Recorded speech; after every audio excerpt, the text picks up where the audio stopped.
नमस्कार दोस्तों, स्वागत है फिर मेरे एक चैनल में। आपको दिखाना चाहता हूँ एक प्लॉट को जो है 60 बाई 40 फीट 10 इंच का है।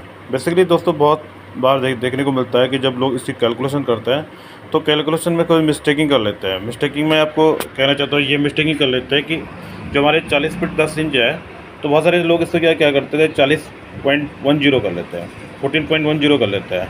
इस तरह से कर लेते हैं कि 14.10, जो कि क्या ही गलत है। आपको सबसे पहले क्या करना पड़ेगा, जो इंचेज है इंचेज को क्या करना पड़ेगा, आपको फिट बनाना पड़ेगा। तो 40 फीट 10 इंच 10 इंच को आपको क्या करना पड़ेगा, फिट बनाना पड़ेगा। फिट करने के लिए आपको क्या करना पड़ेगा, देख लीजिए मैं आपको दिखाना।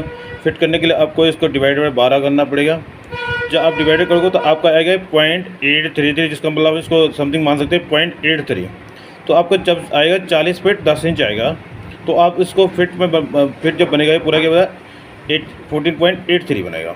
तब जाके आपकी ये वाली डायमेंशन जो होगी 40 फीट 14.83 इस तरह से आपके फिट में कन्वर्ट हो जाएगी। इसके बाद आप क्या कर सकते हैं, इसको जब एरिया निकालना हो तो आप ये कर सकते हैं 14.10 इंटू हो जाएगा 60।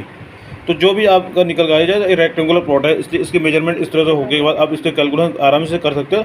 लेकिन सबसे पहले ध्यान रखें, बहुत सारे लोग इसको मिस्टेकिंग करते हैं, तब जाके प्लॉट की आपने देखो गज में कभी कम हो जाता है प्लॉट। तो इसलिए बेसिकली विशेष ध्यान रखना है। इस तरह से जब कैलकुलेशन करते हैं पहले फीट इंचेज का विशेष ध्यान रखना कि किस तरह, क्योंकि आपने देखो जो डिजिट आती है उसके बाद पॉइंट के बाद वो भाई आपका जो इंचेस की बात करें तो इंच क्या होता है कि 9 इंचेज को भी आप कन्वर्ट नहीं करते। बहुत सारे पॉइंट लिखते हैं 40.9 लिख लेता है, वो भी गलत है। लेकिन आप कई लोग इसके बाद जब ये डिजिट आपके 10 पहुँचती है तो आपको ऑलरेडी लॉसेस हो जाएगा, अगर बाई द वे आप इस तरह से प्रॉपर तरीके से कैलकुलेशन नहीं करोगे।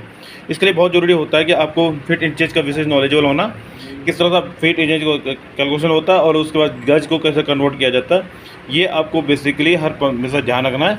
जो कि नॉर्मली चीज़ है, अब ये आपको बेसिकली क्या है, किसी कॉन्ट्रैक्टर के लिए या किसी नॉर्मल जो कोई प्लॉट खरीद रहा है, परचेज कर रहा है या कोई बेच रहा है, उसके लिए बहुत इंपॉर्टेंट चीज़ होगी कि आपकी कैलकुलेशन प्रॉपर तरीके से करें। बहुत ज़रूरी होता है कि इस तरह से आप कैलकुलेट करें और जानकारी लीजिए कि किस तरह से हम प्लॉट को मेजरमेंट करें, किस तरह से कैलकुलेशन कर रहे हैं।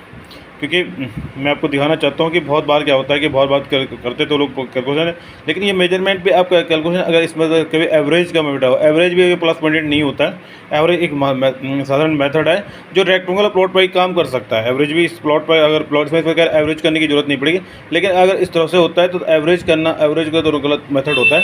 बेसिकली क्या है, इसका एरिया निकालने वाला एरिया इस पॉसिबिलिटी में सही एरिया आता है। अदरवाइज आपका कहीं पर इंचेज में फ़र्क होता है तो वहाँ पर एरिया एवरेज करोगे, वो मेथड आपका सही नहीं होता है। करते तो बहुत लोग हैं लेकिन वो मेथड सक्सेसफुल नहीं है। धन्यवाद दोस्तों।